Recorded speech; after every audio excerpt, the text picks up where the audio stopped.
के कारण बनने वाले विभिन्न प्रकार के काल सर्प योग के कारण जीवन में विभिन्न प्रकार की जो समस्याएं, जो उतार चढ़ाव आते हैं, उन सबका कारक कारण ग्रहों के अलावा काल सर्प योग भी है।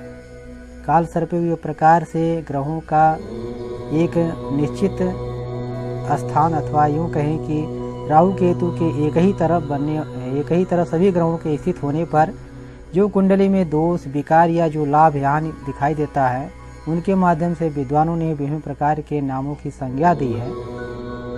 जो विभिन्न प्रकार की काल सर्पयोग के माध्यम से विभिन्न प्रकार के मनुष्यों की कुंडली में दृष्टिगोचर होता है, उनके गोचरवश बनने वाले विभिन्न प्रकार के कष्टों का अनुभव मानव जीवन में किया जा चुका है, जिसके कारण विद्वानों ने इन्हें कष्टकारक स्थिति कहा है। लेकिन ये हमेशा कष्टकारक नहीं होता है, ऐसा जो है विद्वानों ने देखा है। अब हम लोग काल सर्पयोग की जो विभिन्न प्रकार की जो गतिविधियां थी, उनका हम लोगों ने अध्ययन किया, उनकी परिभाषाओं को जाना, वो कितने प्रकार के होते हैं उसको हम लोगों ने जाना।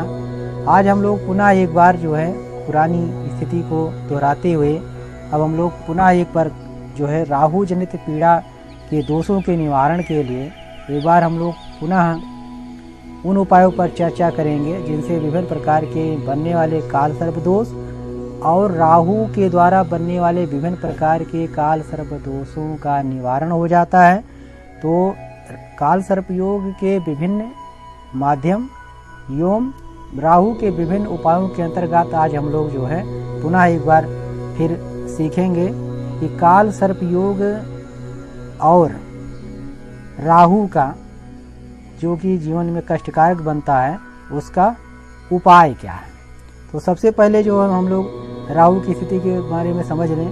यदि राहु पाप ग्रहों से पीड़ित है, षष्टम, अष्टम और द्वादश भाव में यदि स्थित है, तो यह विभिन्न प्रकार के कष्ट देता है, जिसके निवारण के लिए हम सबसे पहले तो एक सामान्य उपाय की बात करते हैं। किसी भी जातक की कुंडली में यदि राहु की स्थिति खराब चल रही है तो सब जो है जातक को शनिवार के दिन सूर्यास्त के पहले, बुधवार को 12:30 बजे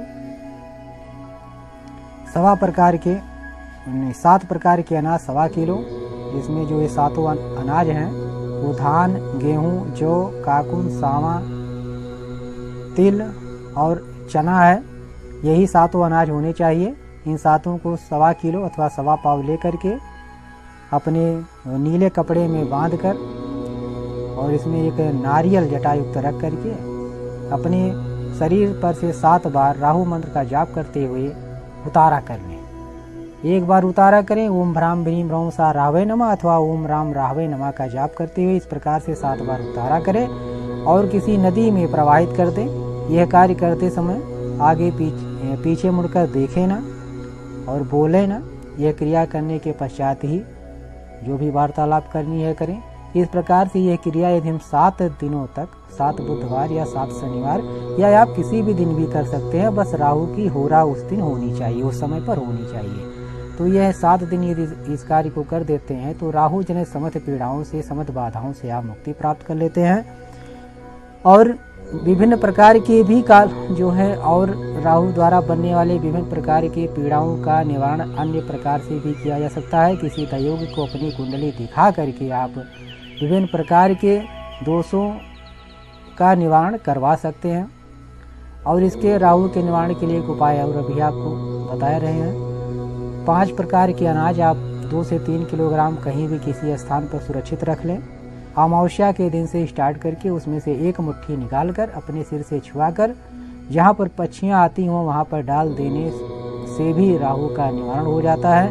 और वो अनाज 2 से 2-2.5 महीने चलता है। इस प्रकार से 2 से 3 किलोग्राम अनाज जो 5 प्रकार का आपने रखा है वो समाप्त हो जाएगा। और इसके साथ ही राहु जनित बनने वाले विभिन्न प्रकार के दोषों का निवारण भी हो जाएगा। तो महापुरुषों, आज हम लोग पुनः काल सर्पयोग के बारे में चर्चा कर रहे थे कि जो काल सर्पयोग बन रहा है, विभिन्न जो 12 प्रकार के काल सर्पयोग बन रहे हैं तो कुल 288 प्रकार के और भी विभिन्न जो है, लेकिन भाव के अनुसार जो 12 प्रकार के काल सर्पयोग बन रहे हैं उनके निवारण के लिए आज हम लोग पुनः एक बार जानेंगे कि यदि अनंत नामक या जो है अन्य जो 12 भाव हैं उनके द्वारा बनने वाले काल सर्पयोग का निवारण क्या है, एक एक लाइन में जानेंगे। सबसे पहले राहु की स्थिति जैसी हो, राहु का जो दान करना है, राहु के लिए कस्तूरी, तारपिन, गजदंत, भस्म, लोबान, चंदन, इत्र जल में मिलाकर स्नान करने से राहु की शांति होती है। सरसों का तेल, सीसा, काला तिल, कंबल, तलवार, स्वर्ण, नीला वस्त्र, सूप, गोमेद, काले रंग का फूल, अभ्रक, दक्षिणा आदि वस्तुओं का दान करने से भी काल सर्पयोग की निवारण हो जाता है। और उपायों का जानकारी हम लोग प्राप्त करेंगे। सबसे पहले जो हम लोग जानेंगे, प्रतिवर्ष सावन मास में अथवा अपने जन्मदिन पर हमें काल सर्पयोग की शांति के लिए प्रतिवर्ष रुद्राभिषेक का आयोजन करना चाहिए। अपने बंधु बांधवों को सबको निमंत्रण करके शिव जी का सपरिवार पूजन करना चाहिए। जो आज हम पश्चिमी सभ्यता में जो लोग दीप को बुझाते हैं, हमें अपने जीवन के दीपों को बुझाना नहीं चाहिए, बल्कि जो है कुछ दियों जन्मदिन पर रुद्राभिषेक करें और एक नए दीपक को जलाएं। इस प्रकार से क्रम से बढ़ते हुए अपने जीवन में जितने वर्ष आप जीवित रहें उतने दियों को बढ़ाते जाएं।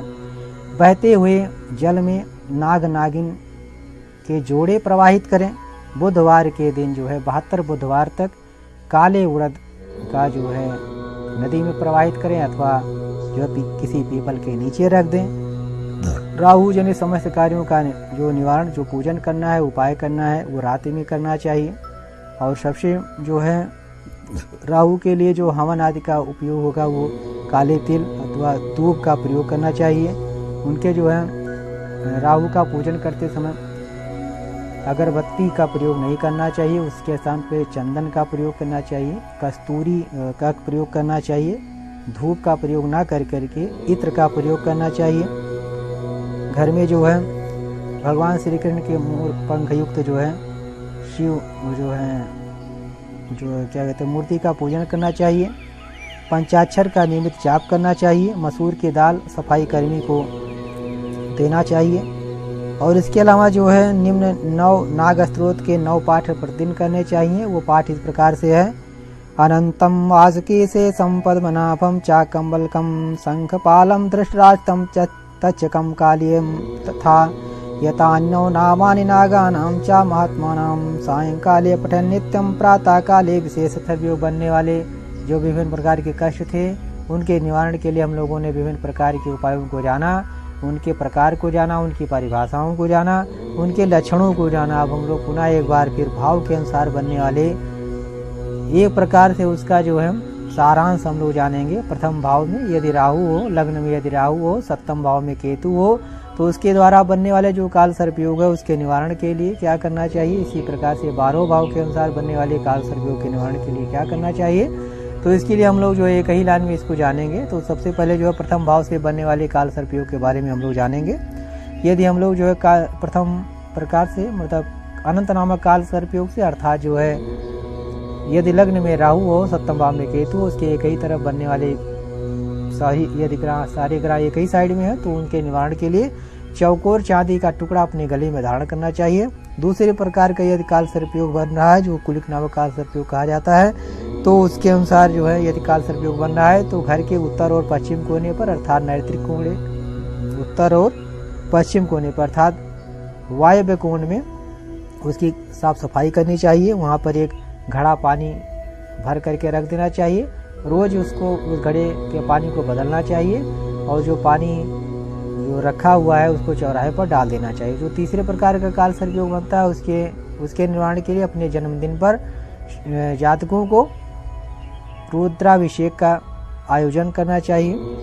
अपने जो है गुड़, गेहूं, जौ, तांबा आदि का दान करना चाहिए। चौथे प्रकार का काल सर्पयोग बनना है तो बहते हुए पानी में दूध प्रवाहित करना चाहिए। 5वें भाव में घर के ईशान दिशा में सफ़ेद हाथी की मूर्ति रखनी चाहिए। खष्ट भाव में राहु है और उसके द्वारा जो काल सर्पयोग बन रहा है तो उसके लिए प्रत्येक माह की पंचमी तिथि को एक नारियल बहते हुए पानी में प्रवाहित करना चाहिए।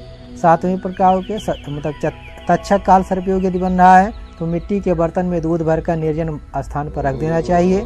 अष्टम भाव में यदि काल सर्पयोग अर्थात कर्कोटक नामक काल सर्पयोग यदि बन रहा है तो प्रतिदिन काली गाय को गुड़, रोटी, काले तिल एवं उड़द खिलाना चाहिए। नवम भाव में यदि काल सर्पयोग बन रहा है तो शिवरात्रि के दिन सूर्योदय से लेकर सूर्यास्त तक 18 मंदिरों में 18 नारियल रखने चाहिए। यदि ये जो है 18 मंदिर न उपलब्ध हों तो पुनः उन्हीं मंदिरों में क्रम से 18 नारियल रखने चाहिए। ये दसम भाव में यदि काल सर्पयोग बन रहा है तो किसी महत्वपूर्ण कार्य को जाते समय अपने ऊपर से जो है काले उड़द घुमा करके 7 बार घुमा करके बिखेर देना चाहिए। एकादश भाव में अर्थात लाभ भाव में यदि राहु हो उस प्रकार अगर काल सर्पयोग बन रहा है तो बुधवार को घर की सफाई कर कचरा बाहर फेंक देना चाहिए। उस दिन फटा हुआ जो है कपड़ा पहनना चाहिए।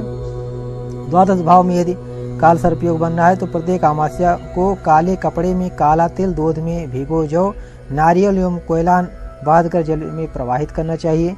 इस प्रकार करने से 12वें प्रकार के काल सर्पयोग का निवारण हो जाता है। इसके अलावा भगवान शिव के पंचाक्षर अर्थात ओम नमः शिवाय का भी विधिवत जाप करने से काल सर्प मतलब किसी भी प्रकार का काल सर्पयोग यदि बन रहा है तो उसका निवारण हो जाता है।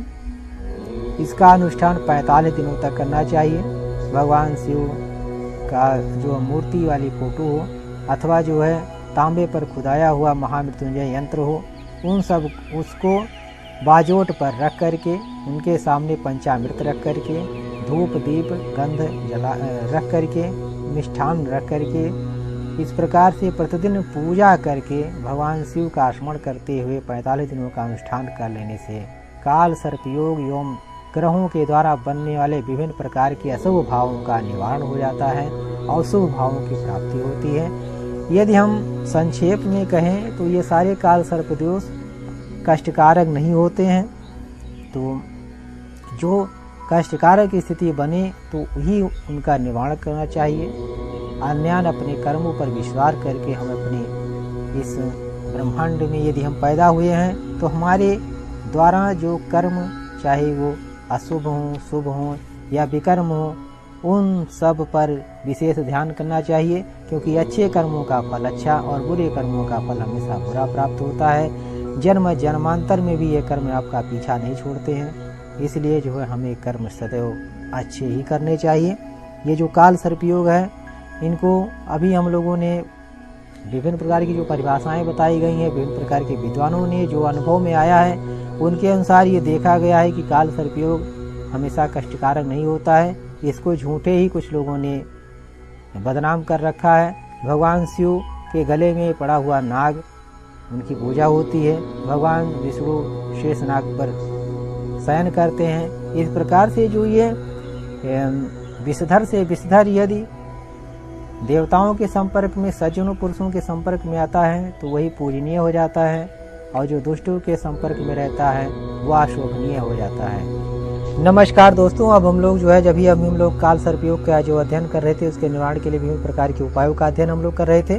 अब हम लोग जो है एक कहानी का अवलोकन करेंगे जो बहुत पुरानी है, बहुत ही इम्पोर्टेंट कहानी है। इसका हम लोग अध्ययन करेंगे।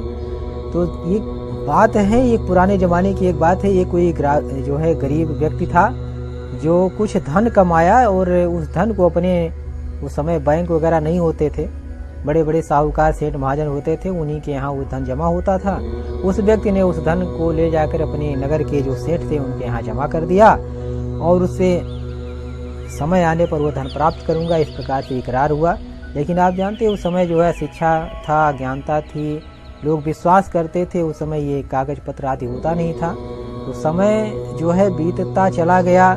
कुछ समय के पश्चात जब उस व्यक्ति को धन की आवश्यकता हुई तो वो सेठ के यहाँ जाता है और सेठ से अपने धन को मांगता है। लेकिन सेठ उससे कहते हैं कि भाई तुम्हारा तो धन यहाँ जमा ही नहीं है। यहाँ तक कि जो है सेठ उस व्यक्ति को पहचानने से भी इनकार कर देते हैं। वह व्यक्ति क्योंकि धन उसने जमा ही किया था तो वो राजा के यहाँ जाता है फरियादी लेकर के, और राजा उसकी फरियाद को सुनते हैं। राजा उसे आश्वासन देते हैं कि तुम्हारा धन मिल जाएगा। राजा ने उस व्यक्ति से कहा है कि हे व्यक्ति महापुरुष, आप जाकर के सेठ के दरवाजे के सामने कल सुबह खड़े रहना, मैं आकर तुम्हारा वहीं पर निपटारा कर दूंगा। दूसरे दिन वह मनुष्य जो गरीब व्यक्ति था जिसने धन जमा किया था वो जाकर के महाजन के गेट के सामने खड़ा होता है और राजा अपने हाथी पर बैठ करके उसी रास्ते से जा रहे होते हैं। जैसे ही जो है सेठ का घर आता है, उस व्यक्ति वो खड़ा होता है तो राजा जोर से कहते हैं कि अरे महापुरुष आइए, आपके पिताजी हमारे पिताजी के मित्र हुआ करते थे, आपको कोई कष्ट तो नहीं है, आइए आइए, आपका क्या हाल चाल है। और यह कह करके राजा ने उस व्यक्ति को अपने हाथी पर बैठा लिया और ले जाकर कोई दूरी पर हाथी से उतार दिया और कहा है कि हे महापुरुष, तुम्हारा काम हो गया, जाओ तुम अपने घर। और वो व्यक्ति जो है धीरे धीरे चल रहा अपने घर, सोच रहा है कि राजा ने तो हमारी फरियाद सुनी ही नहीं। लेकिन आगे देखिए, राजा तो बड़ा बुद्धिमान होता है, राजा ने अपना काम कर दिया था, क्योंकि राजा जानता था कि इस व्यक्ति की कोई औकात नहीं है, इसलिए जो है सेठ परेशान कर रहा है। और इधर जो है जब ये पता चल गया कि उस व्यक्ति का संबंध तो राजा से है, तो इधर सेठ जी क्या करें, सेठ अपने मुनीम के साथ उसके घर पहुंचते हैं और बार बार रास्ता देख रहे हैं कि मतलब अब कब आएँ। वो फिर जब दिखाई पड़े ये, तो वो मुनीम जी और सेठ आकर के इन गरीब व्यक्ति के चरण पकड़े कि महाराज हमसे गलती हो गई थी, हम उस दिन आपको पहचान नहीं पाए थे। बाद में वो बहुत सारा काम रहता है, दिमाग से उतर गई थी ये बात, लेकिन कल हमको याद आ गया, आपका पैसा हमारे यहाँ जमा था और उसका इतना ब्याज हो गया, ये सब अपना धन ले लीजिए और कुछ धन और हमारे तरफ से भी ले लीजिए, लेकिन कोई कहीं बात कोई बताइए नहीं।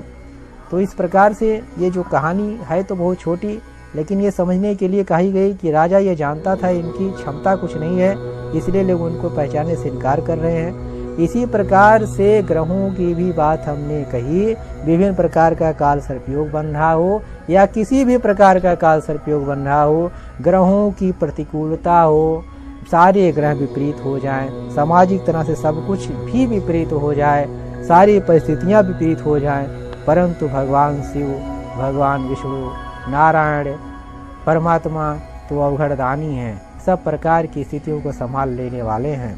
हमें उनकी ही शरण लेना चाहिए। कभी भी कोई भी ग्रह, कोई भी बाधा हो, किसी प्रकार की कोई भी समस्या हो, यदि हम नारायण की शरण में हैं तो ये सब छोटी छोटी बाधाएं हैं, ये हमारा कुछ नहीं बिगाड़ सकती हैं। अंत में हम यही आपसे कहेंगे, काल सर्पयोगों द्वारा बनने वाले विभिन्न प्रकार के काल सर्पयों का निवारण करिए, ग्रहों द्वारा बनने वाले दोषों का निवारण करिए, परंतु नारायण की शरण में जरूर रहिए, समस्त प्रकार के दोषों से मुक्ति मिल जाती है। आप सभी महापुरुषों को मेरा